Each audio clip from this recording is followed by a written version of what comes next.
साथ वाला कोई नहीं है बोलते ही।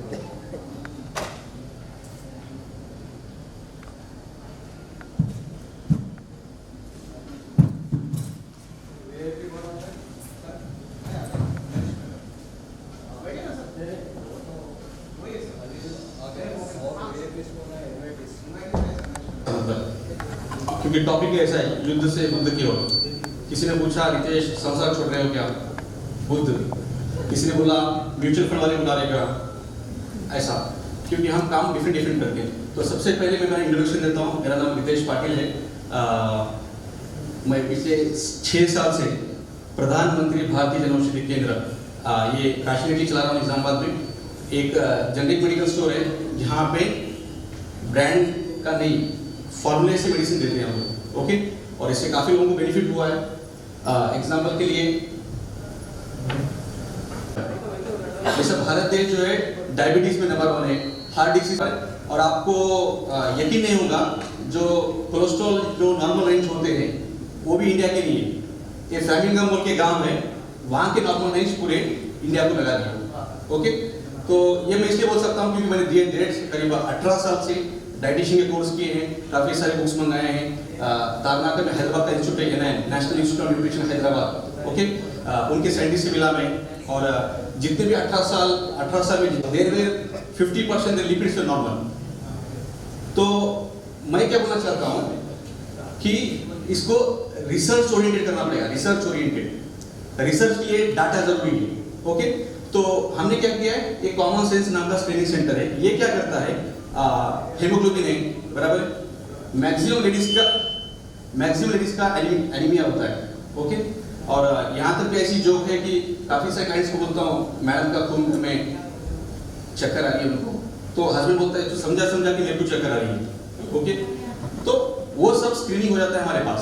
और आज जो है हम और एडवांस गए हम, क्योंकि इन्वेजिव में क्या है, आपको ब्लड देना पड़ता है, कॉटन लगता है बराबर, सिरिंज लगते हैं, सिरिंज डिस्पोज बराबर नहीं करेंगे तो किसी के पेट में जा सकते हैं। तो आज जो है हमने इजी आरएक्स बोल के और एक कंपनी है, उसका डिवाइस मंगाया है। वो नॉन इन्वेजिव है, जस्ट आपको उंगली रखना है, विद इन 2 मिनट्स आपका लीवर फंक्शन कर रहा है नहीं, किडनी फंक्शन कर रहा है नहीं, वो आपको इशारा देता है।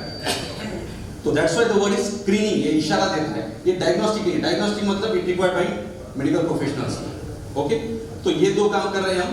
और इसका क्या संबंध है, आज का जो सेशन मैंने क्यों बुलाया है, ये जनऔषधि है, फिर आज का सेशन क्यों बुलाया। मैंने क्या देखा लोगों के घर पे जाके, एक फैमिली का एग्जांपल देता हूँ। एक यंग बच्चा है, उसने लोन लिया। ओके, उसको अभी से बीपी है, उसको माइग्रेन है।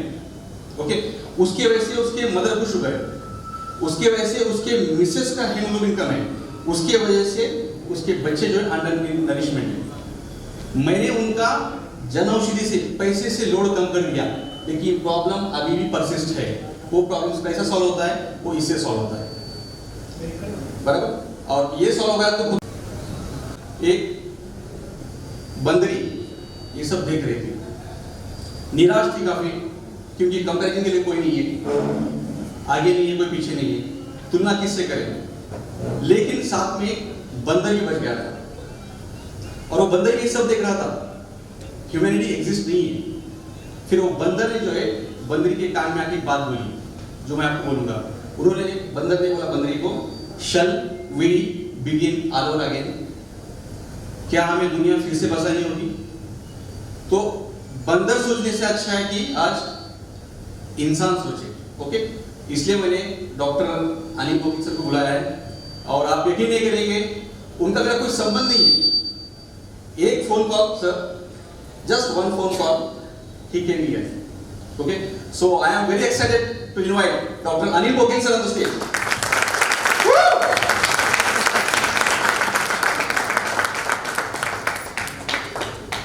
मैं तो बात करूंगा ही इसके बाद में, इसका एक जो छोटा प्रेजेंटेशन है ना, का एक हाँ sir, Anil sir on the stage. आपका की रिकॉर्डिंग भी होती है आपका, तो चलेगा। मैं आपसे एक थोड़ी ये जो बात करूंगा, क्योंकि ये जो टाइटल है युद्ध से बुद्ध की ओर, तो मुझे रितेश जी ने जब बताया तो बहुत यहाँ कंफ्यूजन है कि ये क्या बात हो रही है, क्या मैं ये सब छोड़ के मैं मुझे संन्यास लेना है। पहले तो उन्होंने कहा कि मैं रजनीश जी को फॉलो करते हैं, तो उन सबको ऐसा लगा कि ये कहीं तो अंदर की बात हो रही है, ये संन्यास लेने वाले हैं। हम लोग अर्थशास्त्र से काम करते हैं। आपने डीमोनेटाइजेशन में थोड़ा नाम भी सुना होगा, अर्थ क्रांति नाम है वो, जो बड़ी नोट निकाल देना इकोनॉमी से, ये हमें 2000 के पहले 1998 में पहले पब्लिश किया था। बहुत उसके ऊपर गहरी बातें चलती रही पॉलिटिशियन के साथ, हर पार्टी के साथ, राष्ट्रपति भवन से लेके हर प्रधानमंत्री से उसके साथ निगोशिएट हो गए। लेकिन उसका एक प्रॉब्लम था ही, क्लियर मैंडेट गवर्नमेंट के पास कोई नहीं था 2000 से। और ये इतना बोल्ड डिसीजन था कि ये करने के लिए अगर क्लियर मैंडेट नहीं होता तो कर नहीं सकते थे। पॉलिटिकल विल वो तो अलग बात थी, मनमोहन सिंह जी भी चाहते थे कि ये करना चाहिए, लेकिन उनके पास वो मैंडेट ही नहीं था। और ये जो पूरी करप्शन पे जो पूरी पॉलिटिक्स खड़ी है, तो उसको कोई धक्का लेने को तैयार ही नहीं था, वो हो ही नहीं सकता था। लेकिन ये जब हो गया था तो ये भी मैं बता रहा था कि श्री रविशंकर जी हो, रामदेव बाबा हो, सबको हमने ये जब दिखाया था तो वो सबने माना था कि ये एक सोल्यूशन है अर्थशास्त्र से। अभी हमारी हिंदू फिलोसॉफी में या सनातन में या मुस्लिम में हो, जो पर्टिकुलरली हिंदूज में 4 जो वर्टिकल्स है, धर्म, अर्थ, काम और मोक्ष, यानी कर्म नाम जो है, काम को कर्म बोलते हैं। उसमें जो धर्म जो है वो हर एक का अंदर का है, बाहर धर्म नहीं है, वो कैरेक्टर पे आपके काम करता है। हर एक का धर्म अलग होता है। भाई का धर्म अलग, अगर मैं मेल में हूं तो मेरा भाई बोल के धर्म अलग है, पिता बोल के धर्म अलग है, पति बोल के धर्म अलग है। धर्म अपनी पोजीशन से बदलता है, अंदर का कैरेक्टर होता है। बाहर जो भी है वो सभी व्यवस्थाएं, अवस्था और व्यवस्था, ये 2 चीज बाहर है। जो नेचर से आती है वो अवस्था होती है, जो आदमी देता है वो व्यवस्था होती है। तो इकोनॉमिक्स के जो रीडेफिनेशन, अभी इसमें से चार्टर्ड अकाउंटेंट हमने पहली जो अर्थ क्रांति ने इकोनॉमिक्स को रीडिफाइन किया। हम लोग समझते हैं कि अर्थशास्त्र का मतलब पैसे का शास्त्र होगा, पहले पैसे की बात ही होगी। Economics is not a science of money, वो पैसे का शास्त्र नहीं है। अर्थशास्त्र ये संसाधनों का शास्त्र है। फाइनेंस उसका एक डेरिवेटिव है, बहुत आगे का। इकोलॉजी जो नेचर ने बनाया, जिसको हम पर्यावरण बोलते हैं, वो नेचर ने बनाया, उसको सोर्स बोलते हैं। जो नेचर ने तैयार किया वो सब सोर्स, आदमी ने उसको लिया और आदमी के यूज के लिए जो सब बनाया वो resource. Science of source is ecology, पर्यावरण, and science of resource is economics.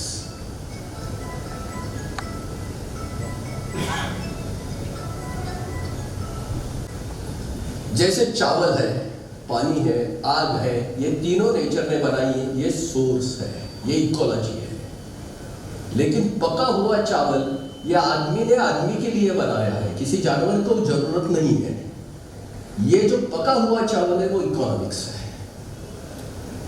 और वो जो ट्रेड किया जाता है, जिसको बेचा या खरीदा जाता है, उसमें जो लिक्विडिटी दी जाती है वो फाइनेंस में कन्वर्ट हो जाती है। तो इकोलॉजी, इकोनॉमिक्स, ये दोनों एक दूसरे से जुड़े हैं। इकोलॉजी ये हायर कैनवास है, वो जो स्पिरिट का कैनवास है, और इकोनॉमिक्स ये सोशोलॉजी, ह्यूमैनिटी का फॉर्म किया है। इसमें कोई जानवर का कोई मतलब नहीं है। इकोनॉमिक्स में कोई जानवर का कोई ये नहीं होता, क्योंकि उसको रिसोर्स की जरूरत नहीं, वो सीधा सोर्स पे रहता है। तो पहले हमारे दिमाग में ये जो होता है कि इकोनॉमिक्स समझने के लिए पहले हमें चार्टर्ड अकाउंटेंट की बड़ी बड़ी किताबें पहले पढ़नी चाहिए, फिर वो इन्फ्लेशन समझना चाहिए। इससे इकोनॉमिक्स से कोई मतलब नहीं है। इससे मतलब जो है वो संसाधनों से है, वो डेरिवेटिव है इकोलॉजी का। अभी हमारा ये जो सब्जेक्ट है, हमने जो मोदी जी के और मैं नोटबंदी के बारे में जो बात कर रहा था, वो एक बड़ा ये है, वो सालों तक चला। और देश के नहीं, आज तो वो हार्वर्ड विर्वर्ड ने सबने पब्लिश किया है। आज ऐसी दुनिया की कोई यूनिवर्सिटी नहीं जिसके ऊपर वो काम नहीं चल रहा है। वो डायमेंशन अलग है। आज हम जिस इसकी बात जो कर रहे हैं, युद्ध से बुद्ध की ओर, वो क्यों कर रहे हैं और वो क्या चीज हम बताना चाहते हैं। आज मैं तो एक वरिष्ठ नागरिक हूं ही, 60+ यहाँ जो भी है ये सभी वरिष्ठ नागरिक हो गए, senior citizen by definition, by default. अब गवर्नमेंट की जो हमारी जो ये है definition 60+ all are senior citizen. अब यहाँ जो 60- है उनके लिए थोड़ी इंफॉर्मेशन मैं देता हूँ और वो बहुत ज़्यादा सीरियस है, क्योंकि ये सब्जेक्ट हम लोगों के लिए कितना सीरियस है ये बताने के लिए।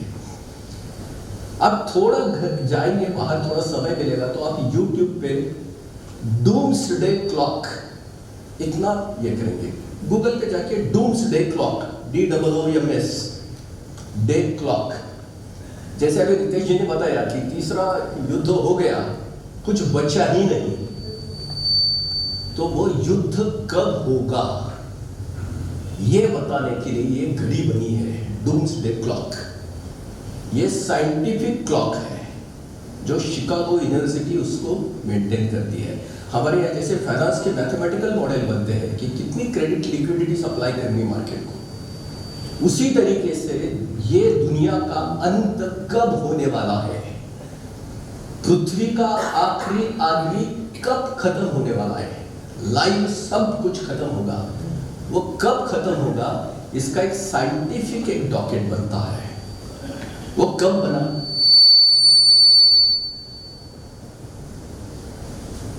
नाइनटीन 1945 में जब पहला एटम बॉम्ब यूज हो गया, हिरोशिमा पे गिर गया, दूसरा नागासाकी आ गया, और ये जिन्होंने बनाया था ये न्यूक्लियर पावर को जिन्होंने खोल दिया, आइंस्टाइन, ओपेनहाइमर जैसे बड़े लोग थे, उनको ये समझ में आ गया कि अभी ये आदमी की जिंदगी खत्म हो गई है। कब होगी ये मालूम नहीं, लेकिन अभी पूरा अस्तित्व खत्म होगा। इतनी बड़ी ताकत नेचर की आगे उत्पन्न कर दी। रिपेंटिंग बहुत हुआ, लेकिन उनके लिए कोई वापस आने का रास्ता है ही नहीं। तो उन्होंने खुद के कॉन्शियस को बोला कि ये हम कैसे कॉन्शियस करें आने वाले जनरेशन को कि आप कौन से कगार पे खड़े हैं, हमसे तो गलती हो गई है। तो तब 1948 में 14 नोबेल लॉरिएट्स अलग अलग डिसिप्लिन के, फिजिक्स, केमिस्ट्री से लेके बायोलॉजी से लेके सोशल साइंस से, इकोनॉमिक्स से, पॉलिटिकल साइंस से, दुनिया के जो कॉन्शियस जिनका ओपन था वो एक जगह आ गए। उन्होंने कॉन्सेप्चुअल एक क्लॉक का एक कंस्ट्रक्शन किया, कॉन्सेप्चुअल मैथमेटिकल मॉडल के साथ उसको जोड़ दिया, सिमुलेशन दे दिया, और उन्होंने वो घड़ी में ऐसा किया जिस समय जिस दिन वो घड़ी में 12 बजेंगे एग्जैक्टली, छोटा कांटा और बड़ा कांटा एक दूसरे पे आएंगे, ये पृथ्वी का अस्तित्व खत्म हो जाएगा, लिविंग अस्तित्व। आदमी तो खत्म ही हो जाएगा, कुछ भी नहीं बचेगा। ये घड़ी 1948 में कंस्ट्रक्ट की गई और 1949 में वो घड़ी का एक बेसिकली मैथमेटिकल का मॉडल का एक स्ट्रक्चर है। जब आदमी कोई भी वो anti society social interest, anti social interest जाएगा तो वो घड़ी आगे जाएगी, और जो प्रो सोसाइटी जब वो सोचेगा तो घड़ी पीछे जाएगी। 1948 में वो घड़ी का टाइम साइंटिस्ट ने कैलकुलेट करके 7 मिनट 12 बजने को कम रखा था, 11:53 वो घड़ी ने समय रखा, यानी मानवीय अस्तित्व के लिए 7 मिनट का समय उन्होंने रखा है। मैं 1948 की बात कर रहा हूं। अभी ये घड़ी सबसे क्लोज गई 12 के, वो 1952 में, जिस साल सोवियत यूनियन और अमेरिका दोनों ने हाइड्रोजन बॉम्ब का परीक्षण किया, जो न्यूक्लियर बॉम्ब से भी बड़ा था, और पूरा अस्तित्व खत्म होने के लिए अभी वो आदमी के हाथ में वो टूल आ गया। वो घड़ी में समय था 11:58, अस्तित्व खत्म होने के लिए सिर्फ 2 मिनट का समय रखा। By calculation, mathematical models, statistical mathematical models. मैं ये 1952 की बात कर रहा हूँ। वो घड़ी सबसे पीछे गई 1992 में, जब सोवियत यूनियन खत्म हो चुका था, टूट चुका था, और अमेरिका और रशिया ने एग्रीमेंट कर दिया कि हम मिसाइल्स और न्यूक्लियर वेपन को कट डाउन करेंगे। 92 में ये घड़ी 17 मिनट पीछे चली गई, 11:43। सबसे ज्यादा सिक्योर्ड वर्ल्ड तब था, ग्लोबल में बात कर रहा हूं, वर्ल्ड की सिक्योरिटी 1992। अब मैं बात करूंगा 2016। 2016 में ये घड़ी, ये सभी नॉर्थ कोरिया, अमेरिका, ये सभी कॉन्फ्लिक्ट, इंडिया, पाकिस्तान, चाइना, ये सभी कॉन्फ्लिक्ट जब उभर के आए तो ये घड़ी फिर सेटल हो गई। 26 जनवरी उसका सेटलमेंट का टाइम होता है, हर साल के 26 जनवरी को। तो 2016 में ये घड़ी में समय हो गया 11:57, 2.5 मिनट से पीछे रही। और उसमें पहले न्यूक्लियर वॉर की पॉसिबिलिटी के साथ दूसरी पॉसिबिलिटी पहले बार इंट्रोड्यूस हो गई, वो थी ग्लोबल वार्मिंग। ये अस्तित्व खत्म होगा अभी सिर्फ न्यूक्लियर वॉर से नहीं, हो सकता है कि ग्लोबल वार्मिंग से इसमें भी खत्म हो जाएगा। 2018 से वो जो घड़ी चल रही है वो 2 मिनट पे चल रही है, 11:58 जो 1952 में थी। लेकिन मैं आपको बात कर रहा हूं 2022 की जनवरी की, 26 जनवरी की। अभी वो घड़ी में समय जो बचा है वो 100 सेकेंड है, अभी वो मिनट खत्म हो गई। पूरा अस्तित्व अभी 100 सेकेंड डूम्सडे क्लॉक पे है। और अभी उसके 5 रीजन आ गए हैं। वो सीरियस है, यहाँ के जो युवा है उनको सबके लिए सीरियस है। पहला तो न्यूक्लियर वॉर की पॉसिबिलिटी तो है ही, हम तो जानते हैं अभी यूक्रेन क्या क्या हुआ है, चाइना भारत है, ताइवान के इशू हम सब जानते हैं उसमें क्या हो सकता है। दूसरा क्लाइमेट चेंज, तो हमने उसके परिणाम देखने, तो हम एक्सपीरियंस कर रहे हैं। तीसरा रीजन था वो था जीनोम चेंज, जेनेटिक इंजीनियरिंग में कुछ चेंज आएंगे। ये साइंटिफिक लैब में जो कोरोना का वायरस निकला लैब से, वो किसी के हाथ में नहीं आया। जेनेटिक चेंज करना ये आदमी ने खुद के हाथ में लिया, नेचर का जो सीक्रेट साइकिल थी, ये इरिवर्सिबल है। अभी ये जब ये आते जाएंगे वायरस और आदमी कहाँ खत्म हो जाएगा समझेगा नहीं किसी को। यह थर्ड रीजन। चौथा रीजन उसमें आ गया तो हम उसको सभी जानते हैं, वो है इंफॉर्मेशन करप्शन। अभी इतनी इंफॉर्मेशन फ्लड हो रही है कि आपके व्हाट्सएप पे कुछ अलग आ रहा है, मेरे कुछ अलग आ रहा है। आपके व्हाट्सएप पे आ रहा है कि सर्जिकल स्ट्राइक किया, मेरे व्हाट्सएप पे आई है सर्जिकल स्ट्राइक किया है। कंफ्यूज्ड, अभी किसी को कभी जेन्युइन क्या है समझेगा ही नहीं। ये इरिवर्सिबल है इंफॉर्मेशन करप्शन। और हमारी पूरी लाइफ सिस्टम, इकोसिस्टम अभी वो जुड़ गई है डिजिटल लाइफ के साथ। कहां से कहां हैक होगा, कहां से मिस इंफॉर्मेशन रिजेक्ट होगी, किसी को मालूम नहीं। ये सभी वेपन्स, ये सभी अभी कंप्यूटराइज हो गए, डिजिटाइजेशन हो गया है। एक करप्शन अस्तित्व खत्म कर सकता है। और आखिरी जो उसका जो ये है आर्टिफिशियल इंटेलिजेंस। अभी ये इंटेलिजेंस इतना आगे चला गया है कि आदमी को ही वो रिप्लेस कर रहा है। उसकी हार्ट लैंग्वेज कहीं पीछे छूट गई है। अभी सिर्फ ब्रेन, लॉजिक्स, उसके लॉजिक्स के डेरिवेटिव्स, ये 5 रीजन से आदमी का अस्तित्व अभी सेकेंड्स में बचा है। और ये मैं बोल रहा हूँ, ये कोई भविष्य की बात नहीं कर रहा हूँ, ये साइंटिफिक डॉक्यूमेंट है। आप जाने के बाद गूगल पे सिर्फ डूम्सडे क्लॉक इतना ही चेक करना है। अगर वो घड़ी पीछे जानी है, मेरे इसकी सबसे बड़ी जिम्मेदारी जो है, आज मैं सीनियर सिटीजन हूँ, ये हमारे आने वाली नई जनरेशन है, उनके लिए समय हमें देना चाहिए। वो जो उसका जो एडिटोरियल आता है, वो डूम्सडे क्लॉक का जो पब्लिकेशन होता है, उसका एडिटोरियल में उन्होंने क्या लिखा है। अभी इतने इमरजेंसी पे हम चले गए हैं कि आपको जो काम चल रहा है वो बाजू रखो, पहले वो घड़ी पीछे कैसे जाए इसके लिए काम करना चाहिए। आज हमारे युवाओं को तो हम कुछ बोल नहीं सकते कि लाइफ के स्ट्रगल में इतना लड़ रहे हैं। अगर ये काम कोई कर सकता है तो आज हम जैसे सीनियर सिटीजन कर सकते हैं। हमें और कुछ नहीं करना है, उनके लिए सिर्फ समय देना है। आपको ही रिलेशन से सॉल्यूशन निकालने हैं।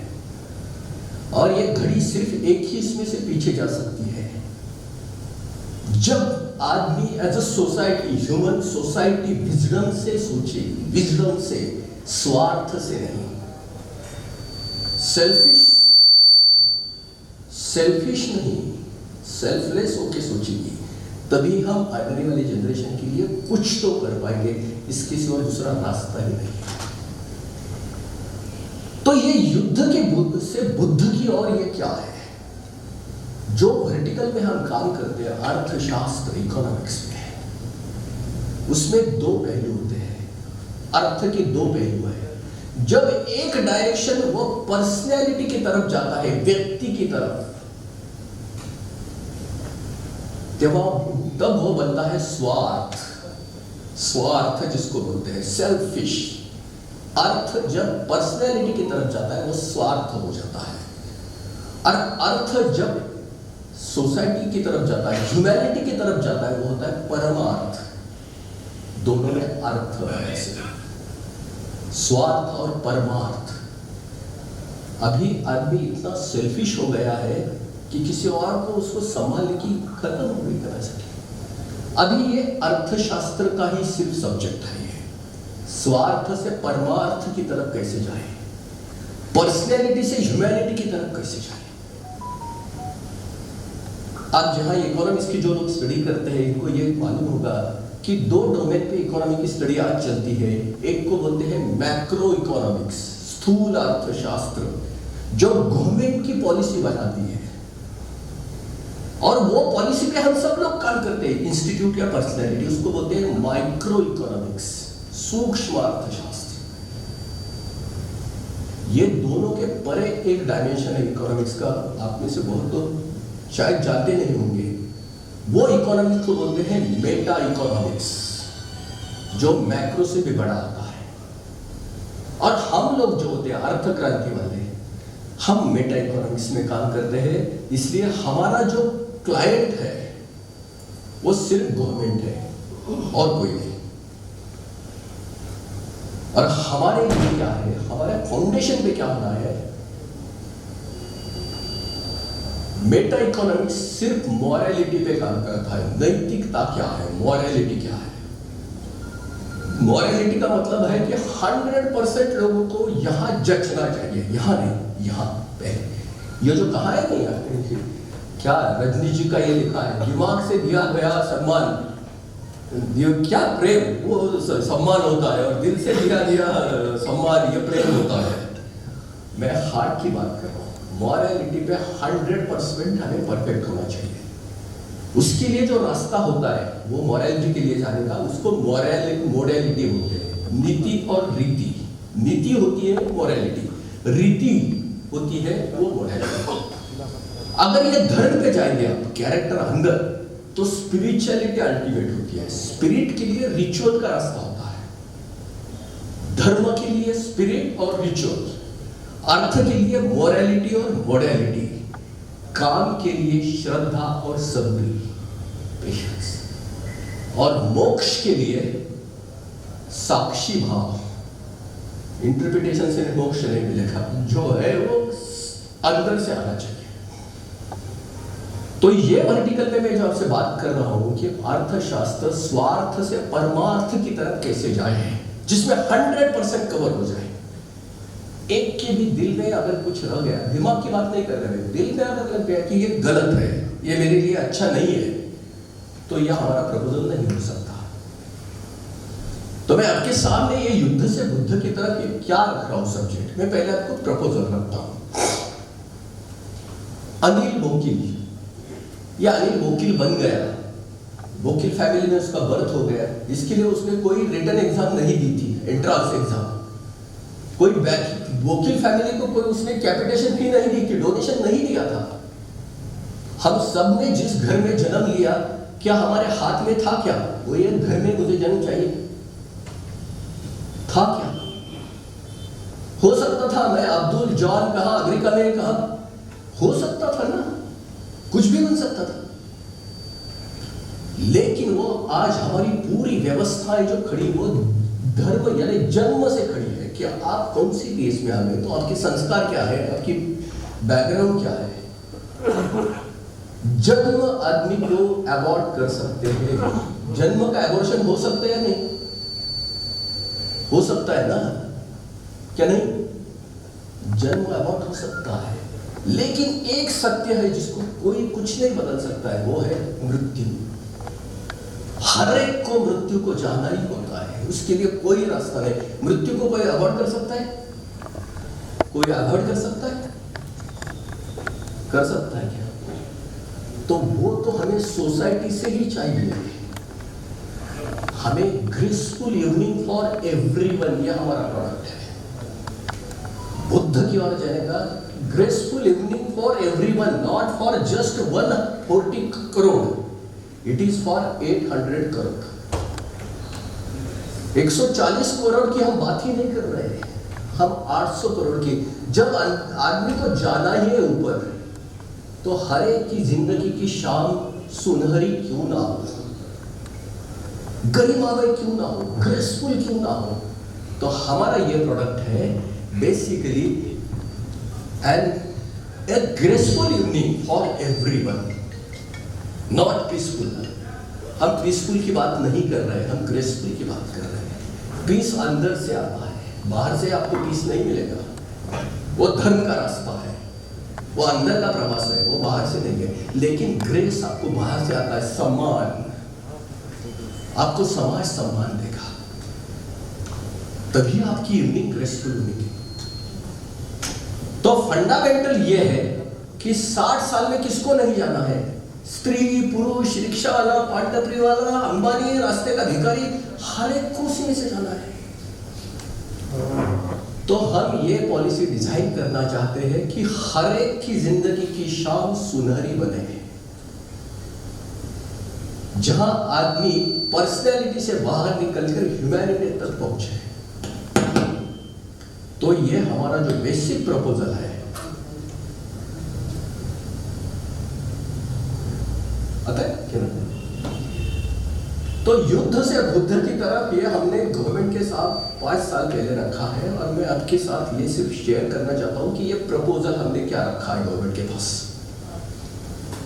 तो उसमें पहला नंबर का ये है, फर्स्ट क्लॉज, जो सीनियर सिटीजन भारत का है, 60 साल के ऊपर का हर आदमी, रास्ते का भिखारी हो या मुकेश अंबानी हो, उसको यूनिवर्सल बेसिक इनकम में आना चाहिए। यानी आज के हिसाब से हर एक को मिनिमम 10,000 रुपए मिनिमम पेंशन होनी चाहिए, हर एक आदमी को, स्त्री पुरुष उसका कोई मतलब नहीं।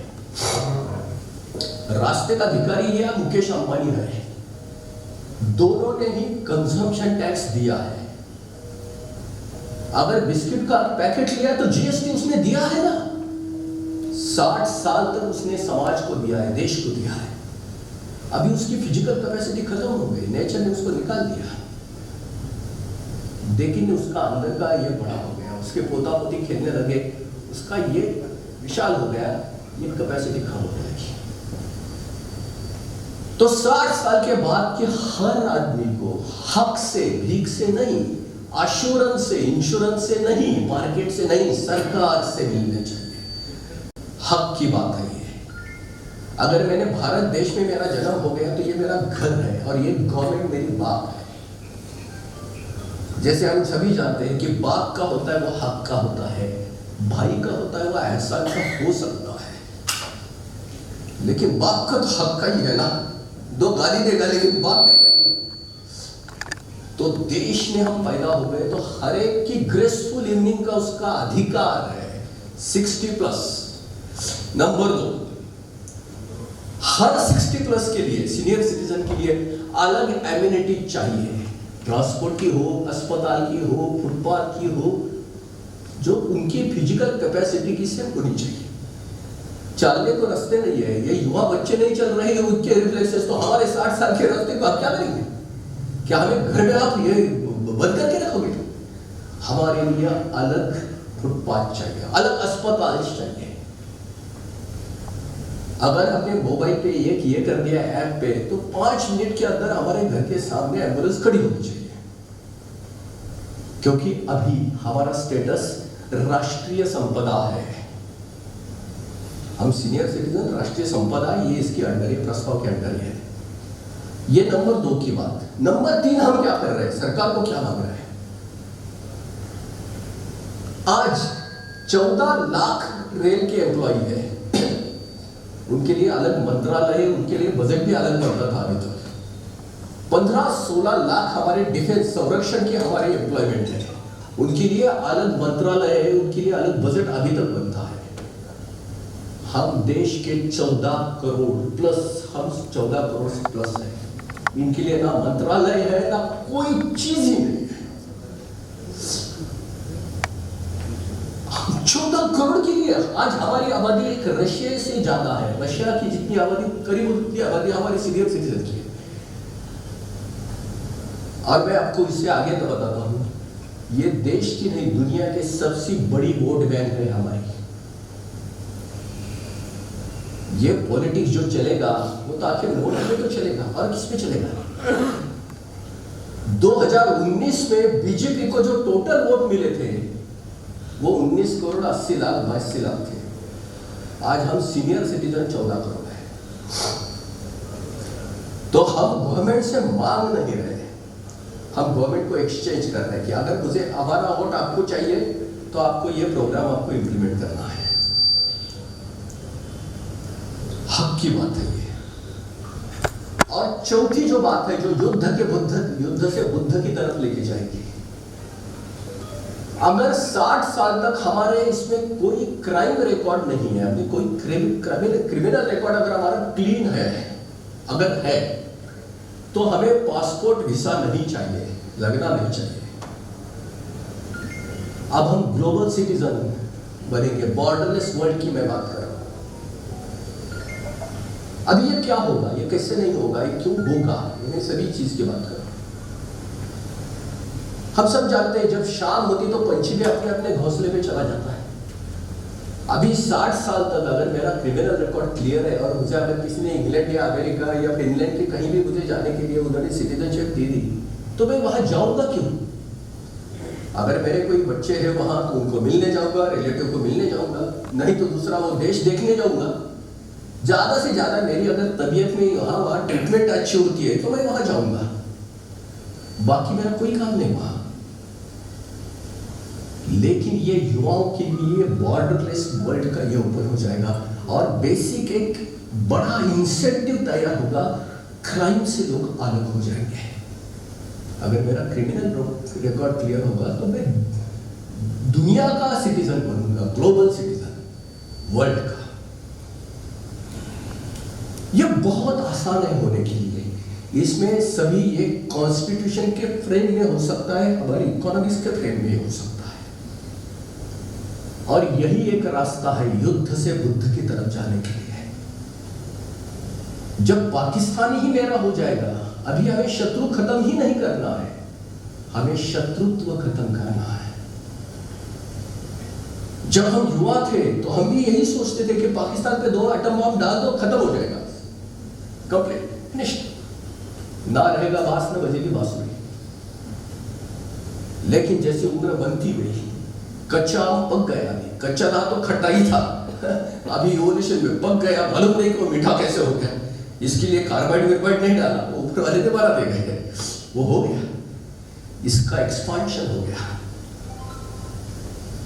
आज हम सोचते हैं कि भारत ने दुनिया को क्या दिया है? भारत ने तो युद्ध कभी दिया ही नहीं, भारत ने तो बुद्ध ही दिया है ना, जो हमारे पास है वही हम देंगे। हम कोरोना का वायरस तो दे नहीं पाए, लेकिन हमने वैक्सीन दी है ना, दुनिया को दी है वैक्सीन। तो हमारी बेसिक स्ट्रेंथ क्या है? हमारे आरएनए डीएनए में क्या बैठा है? वसुधैव कुटुंबकम। हमने कभी ये ख्वाब नहीं देखा अमेरिका जैसा, America the super power, China the great. हर भारतीय के खून में वसुधैव कुटुंबकम यही है। इसके लिए सिर्फ रास्ते खोलने हैं और वो इकोनॉमिक्स के रास्ते होंगे, धर्म के नहीं। धर्म की मतलब हम देख रहे हैं, दरुल इस्लाम करना है या क्रिश्चियनिटी का करना है या सनातन हिंदू धर्म को, ये धर्म की नहीं। किस घर में जन्म लेना ये हाथ में था ही नहीं, तो कौन सा स्प्रेड करेंगे आप? किसके लिए स्प्रेड करेंगे? लेकिन ग्रेसफुल लिविंग फॉर एवरीवन ये हमें सिस्टम दे सकता है। और इसके लिए हमारे हाथ में क्या है? टूल। ये है हमारे 14 करोड़ की वोट बैंक। ना व्यक्ति को, ना पार्टी को, ना जात को, ना धर्म को, मेरा वोट प्रोग्राम को। एक ही इसमें हम देखें, बाकी हमसे अब पॉलिटिशियन की निगोशिएट करने की जरूरत ही नहीं। अगर आप ये कर रहे हैं तो आप कौन से भी पार्टी के हो, कौन हमारा वोट आपको मिलेगा। अभी इसमें क्या क्या बदलेगा, अगर ये होगा तो हम जैसे का जो वर्तमान है, प्रेजेंट, वो तो सिक्योर हो ही जाएगा, लेकिन ये युवा का भी भविष्य अश्योर्ड हो जाएगा। आपके लिए भी डर खत्म हो गया।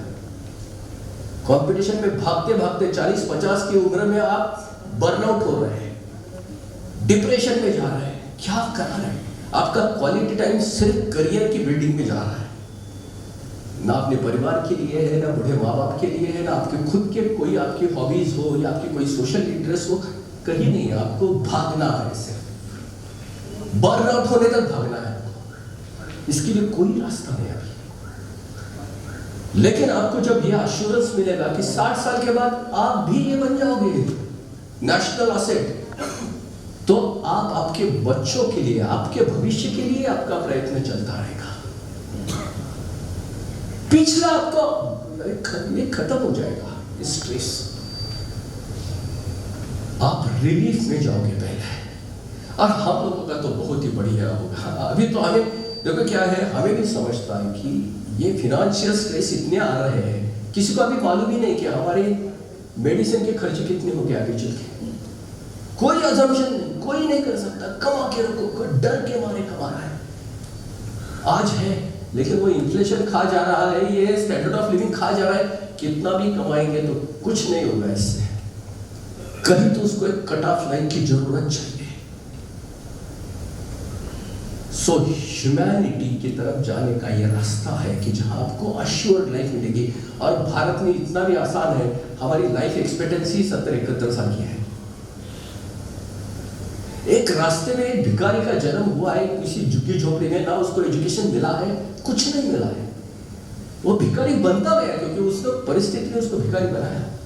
अरे जेल में भी होता है आदमी उम्र कैद में, तो उसको पैरल पे छोड़ा जाता है। इन्होंने 60 साल में झुग्गी झोपड़ी में भिखारी बोल के उसको बाहर निकालने का कोई रास्ता ही नहीं। अभी 60 साल के बाद में हमें कोई जात की जरूरत नहीं, मुझे कोई आरक्षण की जरूरत नहीं है, ना मुझे कोई पढ़ाई करनी है, ना मुझे कोई नौकरी करनी है, तो मुझे आरक्षण की जरूरत नहीं, मुझे जात की जरूरत ही नहीं है। ना ये उम्र में मुझे किसी से शादी करनी है, तो मुझे धर्म की भी जरूरत नहीं है। स्पिरिचुअलिटी मेरे अंदर है, वो मंदिर में मस्जिद है, जहां जहां मैं जा सकता हूं। अभी यहां इकोनॉमिक्स और सोशियोलॉजी के कॉन्फ्लिक्ट ही चले जाते हैं। अभी मुझे सिर्फ इसीलिए कि एक अच्छी शाम, जिंदगी की जो सुनहरी शाम है वो मुझे मिले है, ग्रेसफुल इवनिंग फॉर एवरीवन। और ये आदमी एक मार्केट नहीं दे सकता, मार्केट इंश्योरेंस दे सकता है। अगर आपने प्रीमियम भरा है तो आपको कंपेंसेशन मिलेगा। इंश्योरेंस है, ये कंपेंसेशन है, ये एश्योरेंस नहीं है। ये होता है पब्लिक फाइनेंस। आज दुनिया कारपोरेट या प्राइवेट फाइनेंस में इतनी उलझी है कि हर चीज हम मार्केट से पकड़ने की कोशिश कर रहे हैं। हमारी सही ताकत है हमारी गवर्नमेंट, वो बाप है हमारा, मार्केट हमारे घर का बड़ा भाई है। बाप का होता है वो हक का होता है, भाई का होता है वो एहसान का हो सकता है। पहले वो कंडीशन रखेगा, क्या तुझे ये चाहिए तो पहले इतना काम कर ले, पहले इतने मार्क्स ले लेते, फिर मैं तुझे ये दूंगा। बात ये नहीं करेगा, मेरा जो भी है तेरा ही है। युद्ध से बुद्ध की तरफ जाने के लिए जो प्रस्ताव जो रखा है इसमें है, एक हिंदी में भी है, नीचे स्क्रॉल करो, ये है प्रस्ताव। वरिष्ठ नागरिक राष्ट्रीय संपदा प्रस्ताव। और ये ड्रीम नहीं है, ये डिजाइन है, ये 14 करोड़ की वोट बैंक के साथ एक्सचेंज की बात है, कोई ऑब्लिगेशन नहीं है। अगर हमारे वोट चाहिए तो आपको ये प्रोग्राम है। इसका नंबर 1 का है 60 वर्ष से अधिक आयु के प्रत्येक भारतीय नागरिक को वरिष्ठ नागरिक श्रेणी प्राप्त हो जाए, ऑटोमेटिक है बाय डिफॉल्ट। वैसे भी वही आज भी है। इसमें कोई जात, धर्म, लिंग, भाषा, प्रांत कोई बात नहीं है। आप कन्याकुमारी हो, कश्मीर हो, कहीं भी हो, आप राष्ट्रीय संपदा हो गए 60 साल प्लस। तो शासकीय कोष से मिनिमम 10,000 रुपए महंगाई भत्ते से जुड़े हुए हैं। आज 10,000 है, इनके लिए 25,000 हो सकते हैं। इन्फ्लेशन होगा 25,000 हो जाएंगे। यह 10,000 क्यों? आज हमारे देश का पर कैपिटा इनकम जो है, साल को पर कैपिटा इनकम जिसको बोलते हैं, हर आदमी की आय 1,50,000 रुपया है। इसका मतलब यह है कि आज झुग्गी झोपड़ी में एक दिन का जो बच्चा पैदा हुआ है, उसके लिए 1.5 लाख रुपए तैयार है, उसके हाथ में नहीं जा रहा है। ये वेल्थ का पोलराइजेशन हो गया है। 20% लोगों के हाथ में 80% एसेट्स है, नेशनल एसेट, और 80% में 20% के है। तो इसका डिस्ट्रीब्यूशन ही नहीं हो रहा है। तो नंबर 2 है कि हर आदमी को, इसके लिए सिर्फ ये यूनिवर्सल बेसिक इनकम आपको इससे कम नहीं है। हमारे देश का जो हर आदमी सीनियर सिटीजन है वो 10,000 प्लस ही रहेगा। हमारे देश की पॉवर्टी लाइन नहीं चली जाएगी। अभी ये हुआ क्या, होगा क्या? अगर ये 10,000 मिलेंगे तो हर महीने वो तो खर्चे के लिए मिलने वाले हैं, क्योंकि हर महीने में आपके हाथ में अकाउंट पे आने वाले। आप खर्चा करोगे तो सरकार को उसको जीएसटी मिलेगा, व्यय खर्च। मैं आपको थोड़ा सा, जो चार्टर्ड अकाउंटेंट से उसको थोड़ा समझ लीजिए, कितना आसान है ये कैलकुलेशन। सरकार अगर बैंक से ये कर्जा लेगी, सर अश्योरेंस देके बैंकों से कि हमें ये कर्जा चाहिए, हमें ये 10-12 लाख करोड़ रुपए सीनियर सिटीजन को देने हैं, तो सरकार को इसका इंटरेस्ट रेट आता है 6% से माइनस, मैक्सिमम 6% है, उससे कम ही आता है। तो सरकार को सालाना कैपिटल पे 6% इंटरेस्ट देना होता है। और यह पैसा जब खर्चा होके जाएगा तो सरकार को जीएसटी कितना मिलेगा? 0% से 28% का जो एवरेज निकालेंगे 12% मिनिमम आता है। 6% तो इंटरेस्ट में चले गए, 6% कैपिटल रिपेमेंट भी हो सकता है इसमें। और कोई भी सरकार को सिर्फ इंटरेस्ट रिपेमेंट करना होता है। एनपीए का मतलब होता है आप इंटरेस्ट दे रहे हैं, कैपिटल रिपेमेंट की बात नहीं होती है। तो ये वायबल भी है, लेकिन ये पैसा जब सोसाइटी में घूमेगा तो छोटी छोटी जो बिजनेस है वो बढ़ेंगे।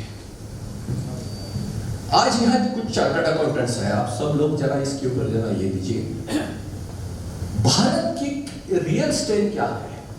हम गुड्स एंड सर्विस की जो बात करते हैं तो हम चाइना के साथ गुड्स में कॉम्पीट नहीं कर सकते, वहां ह्यूमन राइट्स नहीं है, ये पहला कारण है। दूसरा कारण है कि वहां कोई भी इकोलॉजी के स्टैंडर्ड्स मेंटेन नहीं होते, जो भारत को इम्पॉसिबल, भारत को ऐसा नहीं कर सकता।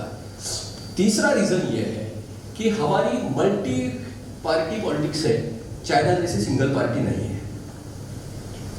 तो हम गुड्स में अगर कोई भी चीज परचेस करते हैं तो उसका प्रीमियम चला जाता है चाइना, यूरोप, अमेरिका। समझो मैंने एप्पल का फोन लिया तो उसका प्रॉफिट कहां जाएगा? Final America.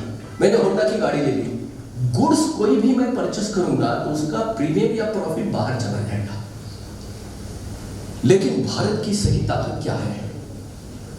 गुड्स ये भारत की ताकत नहीं है, सर्विसेज भारत की ताकत है। उसमें 2 सर्विसेज ऐसी है कि जिसमें भारत दुनिया को लीड कर सकता है। एक है हेल्थ सर्विस और दूसरी है फूड सर्विस। हेल्थ में भारत एलोपैथी, होम्योपैथी, आयुर्वेदिक तीनों डायमेंशन पे रिच है। भारत की एलोपैथी ऐसी है कि यहाँ अगर हम ऑपरेशन की कॉस्ट निकालेंगे, किडनी ट्रांसप्लांट हो, ओपन सर्जरी हो, ओपन हार्ट सर्जरी हो या डेंटल ये हो, तो डेवलप्ड इकोनॉमी के 40% कॉस्ट से इसमें हमारी कॉस्टिंग आ जाती है, डेवलप्ड इकोनॉमी से। तो दुनिया की इंश्योरेंस का पैसा यहां आएगा, भारत में ट्रीटमेंट ले लो। आप समझ पा रहे हैं? और दूसरी चीज है भारत की फूड, वेज और नॉन वेज कल्चर भारत जैसा दुनिया में कहीं नहीं है, कहीं भी नहीं है। इतना वेज कल्चर तो भारत में इतना दुनिया में है ही नहीं। तो ये दोनों जो बेसिक जो नीड है, ये भारत की सही ताकत है। और इसका जो टूरिज्म बनेगा, हेल्थ टूरिज्म और फूड टूरिज्म, ये भारत की सही ट्रेड पावर होगी। और इसका पैसा जाएगा कहाँ? जब मैं हेल्थ सर्विसेज पे पैसा खर्चा होगा तो नर्स के पास जाएगा, वो तो जापान से नहीं आने वाली, वो तो चाइना से नहीं, अपने भारत की बच्चों के हाथ में जाएगी। कौन से डॉक्टर को जाएंगे, कौन से मेडिकल? आज तो हम जानते ही है कि दुनिया में 2 नंबर की मेडिसिन हम बनाते हैं, क्वांटिटी वाइज, क्वालिटी वाइज। ये पैसा भून के भारत में रहेगा और फूड में जो भी खर्चा होगा वो अल्टीमेट अपने ही किसान के हाथ में जाएगा। युवाओं की डेवलपमेंट होगी, सरकार का टैक्स बढ़ेगा, हर आदमी की लाइफ सिक्योर होगी, अश्योर्ड होगी। सिक्योर्ड नहीं मैं मतलब अश्योर्ड होगी। और ये जात धर्म के जो झगड़े हमारे देश चल रहे हैं, हिंदू मुस्लिम, ये वर्टिकल के लिए कोई रास्ते नहीं है, क्योंकि जन्म किसी के हाथ में है ही नहीं ना। अब इसको कैसे खत्म करोगे? ये वर्टिकल के जो कॉन्फ्लिक्ट्स हो रहे हैं, जात धर्म और पॉलिटिक्स उसको और ज्यादा डिवाइड कर रहा है, ज्यादा एक्सप्लॉइट कर रहा है, क्योंकि ये वोट बैंक पॉलिटिक्स चल रही है। अगर हमने सॉल्यूशन नहीं दिया तो ये वोट बैंक पॉलिटिक्स हमें खत्म कर देगी, हमारे देश को खत्म करेगी। इससे आगे निकलने के लिए यह प्रस्ताव है, युद्ध से बुद्ध की ओर। और इसके लिए हमारे पास जो सबसे बड़ा टूल है वो है 14 करोड़ लोगों की हमारी वोट बैंक। और ये पॉलिटिशियन समझते हैं कि इसकी ताकत कितनी है। अभी आप बोलोगे कि ये कब आएगा, वो कब सुनेंगे, ऐसा नहीं होता है।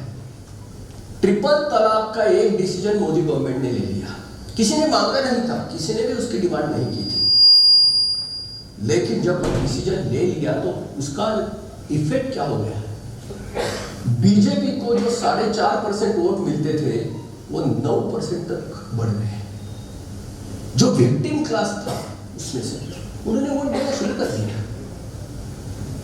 अगर ये अश्योरेंस हमें मिलेगा सरकार से, ये कानून में बदलाव होना चाहिए, हम graceful evening for everyone by default application करके नहीं, तो आपको लगा होगा कि ये युद्ध से बुद्ध की ओर की ये क्या संकल्पना है। तो ये बॉर्डरलेस वर्ल्ड की भी संकल्पना है इसमें, और ये पहले ही पॉलिटिकल इसमें बड़े इसमें हमारी चर्चाएं चल रही है, डिस्कशन हो रहे हैं, और ये हमें 2024 के इलेक्शन में टॉप का ये पॉइंट बनाना है। नहीं तो ये होगा आपके तेलंगाना में होगा, सभी जगह होगा, जात धर्म प्रांत भाषा ये वो इतने पॉलिटिकल, ये कैसे पागल है, ये सब कुछ होगा, उसमें सॉल्यूशन नहीं मिलेगा। सॉल्यूशन हमारे साथ प्रोग्राम क्या मिलेगा, मुझे क्या मिलेगा? आपका वो डिस्पेंसरी, आपका हॉस्पिटल बहुत बड़ा है, उसमें सभी फैसिलिटी है, बिल्कुल ठीक। आपके यहाँ डॉक्टर बहुत अच्छे हैं, मोदी जी जैसे आपके सुप्रीम सर्जन है, बिल्कुल ठीक। लेकिन मेरे शरीर में वो जो दवा दे जाने वाली वो कौन है? मोदी तो नहीं जाने वाले मेरे शरीर में। मुझे तो प्रोग्राम ही चाहिए ना, क्या चाहिए मुझे?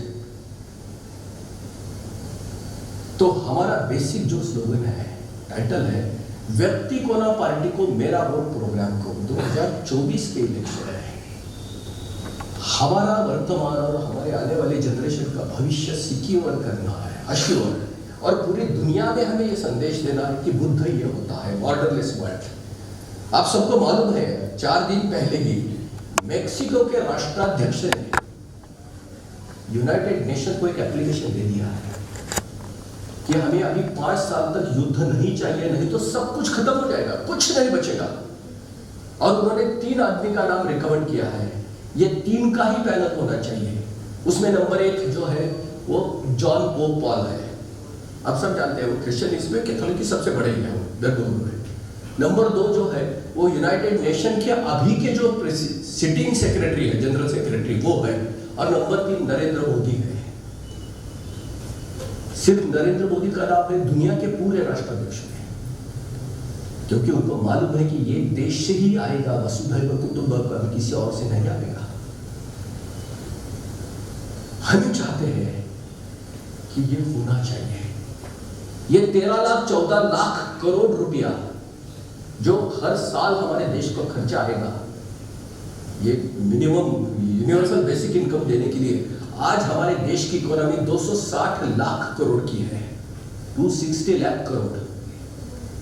उसमें 12-13 लाख करोड़ की ये जो अमाउंट आएगी, ये 6% भी नहीं है, लेकिन ये घूमते रहेगी। उसमें और सर्विसेज और जॉब क्रिएट होंगे, अश्योरेंस होगा, देश में एक अमलगमेशन होगा। ये जो डिवाइड हो गया है, फिर यूनिफिकेशन की धारा को चलेंगे। तो ये इसके लिए आज हमने ये प्रेजेंटेशन, मैंने बोला था रितेश जी को, अगर हम आएंगे तो अर्थशास्त्र में युद्ध से बुद्ध की तरफ कैसे जाना है, इसका हम ये करेंगे, प्रेजेंटेशन लेंगे। आपने इसमें बहुत अलग अलग इंटरेस्ट है कि वो नोटबंदी कैसे हो गई, वो टैक्स कैसे हो गए। सही एक बताऊं, हम मेटा इकोनॉमिक्स में काम करते हैं, अगर आप 28 घंटे तक कम से कम प्रेजेंटेशन है उसका पावर पॉइंट का। मुझे मालूम है कि यहाँ नोटबंदी के बारे में तो बहुत लोगों का ये होगा कि पहला तो सवाल कि आपको क्या लगता है, ये सक्सेस हो गया या फेलियर हो गया, ये तो पहले पूछते हैं लोग। चलते चलते ये भी बताता हूँ, क्योंकि ये पूछने वाले हैं कहीं ना कहीं। आज यहाँ के यंग जनरेशन को किसी को भी पूछे कि आपको 8 नवंबर 2016 वापस दिया जाएगा और आपके सामने दोनों चॉइस रहेंगे, डिजिटल इकोनॉमी और कैश इकोनॉमी, आप क्या प्रीफर करोगे? आप क्या प्रीफर करोगे?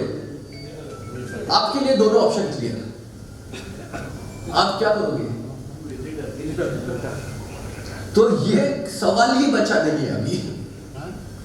अभी चलते चलते ये डिमोनेटाइजेशन हुआ और जो नहीं किया उसका मैं क्या हो गया है बोलता हूं।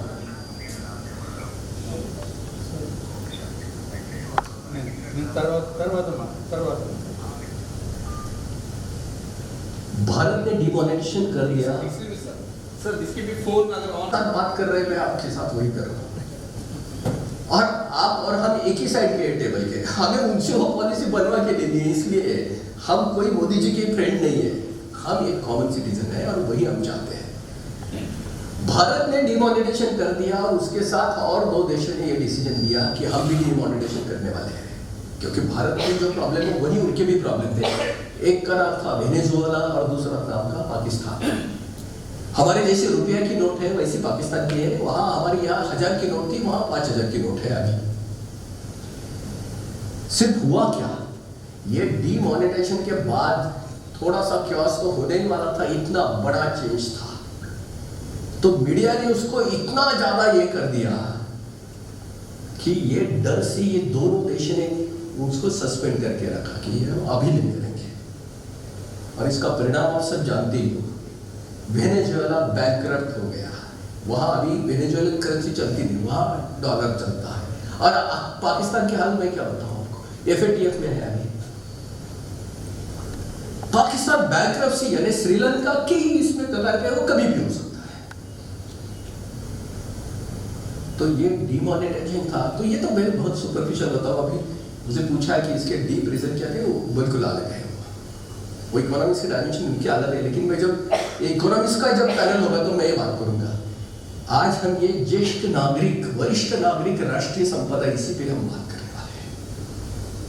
हमें 2024 का इलेक्शन एक सिंगल पॉइंट पे लेना है, नहीं तो वो फिर पॉलिटिशियन आएंगे, फिर हम आपको 5000 रुपए पेंशन देंगे, 2000 रुपए देंगे, आपको आधा टिकट देंगे, आपको नहीं चलेगा। हक की बात होगी आगे, अभी हक की बात होगी।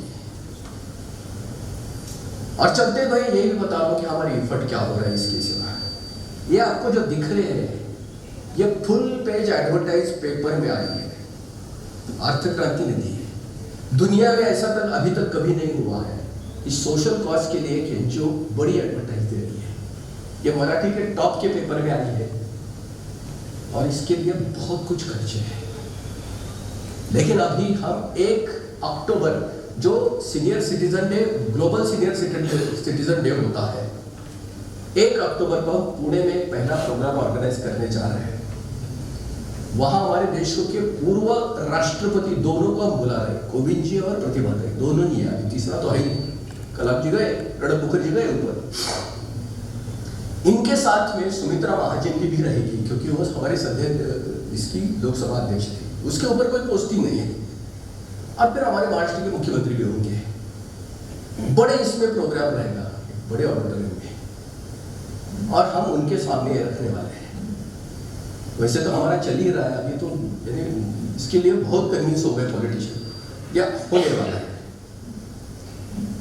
लेकिन हम उस दिन बड़ा आगाज करने वाले हैं। आप में से अगर लगता है, क्योंकि 23 ये 2023 के बाद में 22 है अभी, एक साल में हम भारत के 100 शहरों में ये प्रोग्राम करने वाले हैं, क्योंकि उसके बाद में 5 महीने में जनरल इलेक्शन है। तो अगर आपको लगता है कि ये हो सकता है, तो आपसे हम चाहते हैं कि एक साल में इसकी आवाज इतनी बड़ी होनी चाहिए, 8-10 हजार लोगों के सामने, यहाँ के जो भी लोकल लीडर्स हो, कौन सी भी पार्टी को, सबने बोलना चाहिए कि हमारे रजिस्टर मिले रहे। और ये हम लोग क्या है, हम लोग पैथोलॉजिकल लैबोरेटरी नहीं है, हम लोग फार्मास्यूटिकल लैब है। हमें सिर्फ डायग्नोसिस नहीं करना है कि डेफिशिएंसी क्या है, उसके ऊपर सॉल्यूशन क्या है, ये हमारा होता है। पैथोलॉजी का जो रिपोर्ट होता है वो डेफिशिएंसी एस्टेब्लिश करता है, हमें सॉल्यूशन एस्टेब्लिश करना है। तो हम लोग सॉल्यूशन के साथ ही आएंगे, हम सिर्फ एनालिसिस नहीं करेंगे, सॉल्यूशन क्या है। तो मुझे लगता है कि मैंने आपको बहुत बोर किया है, लेकिन ये मैं करने वाला था ही, क्योंकि हमारे लाइफ का मिशन है लोगों को बोर करना। जब रितेश जी ने मुझे बोला कि आप आएंगे क्या, तो मैं जरूर आऊंगा, लेकिन वहाँ 40-50 हार्ट वाले लोग चाहिए, दिमाग वाले बहुत हो गए, वो तो आर्टिफिशियल इंटेलिजेंस तक चले गए, ये बहुत पीछे चला गया। हमारी जिंदगी आखिर बायरेल होती है ना, एक तरफ हार्ट लैंग्वेज, एक तरफ ब्रेन लैंग्वेज। हार्ट अभी कहीं हमारे साथ ही खत्म हो रहा है शायद। बच्चे भी, अभी छोटा बच्चा 8-9 महीने का भी, वो अभी लॉजिक की भाषा सुनता है, आर्टिफिशियल इंटेलिजेंस वाले। वो अभी पुरानी हमारी माँ जो लोरियां गाती थी, वो समझ भी नहीं आता वो कुछ, उसको तो मोबाइल चाहिए, वो ट्यून चाहिए, एडवांस। हमें डर लग रहा है कि अभी मन की बात तो हो रही है और सभी दिमाग की हो रही, दिल की बात तो कोई कर ही नहीं रहा। इवोल्यूशन में दिल खत्म हो जाएगा। डार्विन की थ्योरी वही कहती है ना, अगर यूज नहीं करोगे तो खत्म हो जाएगा, पेरिश होगा। आज हमारी जिम्मेदारी है कि ये संवेदना आप तक पहुंचाए। अगर दुनिया को बचाना है तो अब दिमाग के बात से नहीं बचेगा, दिल के बात से बचेगा। तो मेरा भाई है यार, कौन से घर में पैदा हो गए, तेरे हाथ में नहीं था, मेरे हाथ में नहीं था ना, तू मेरा ही है। चलो थोड़ा सा और, जो थोड़ी मंजिल थोड़ी बची है, अभी कितनी बची है भाई, गाड़ी तो कब से निकली है बाहर, अभी इतना सा फ्यूल बचा है, डेस्टिनेशन आ गया है। तो चलते हो तो ऊपर वाले को तो कुछ तो बोलना पड़ेगा, तू गया था तो नीचे क्यों, बोलना तो पड़ेगा। हमारा प्रयत्न तो हमने किया, इंसानियत के रास्ते पे चलने की कोशिश की, पर्सनैलिटी टू ह्यूमैनिटी, व्यक्ति से व्यक्तित्व की। चलो ये रास्ते पे चल के देखिए, और उसका रास्ता अगर आपको सही लगता है, क्योंकि डेमोक्रेसी में इसके सिवा रास्ता नहीं है। पॉलिटिशियन के साथ अगर आपको निगोशिएट करना है तो वोट बैंक के सिवा आपके पास कुछ नहीं है, आपका वोट ही सिर्फ काउंट करेगा और कुछ नहीं होगा। और नहीं तो फिर वही जात धर्म के वही टुकड़े, वही भाषा, वही, इसमें क्या मिलेगा। बात करेंगे ह्यूमैनिटी की, सबके लिए होना चाहिए, एक का भी नुकसान नहीं चलेगा, ये मॉरलिटी है।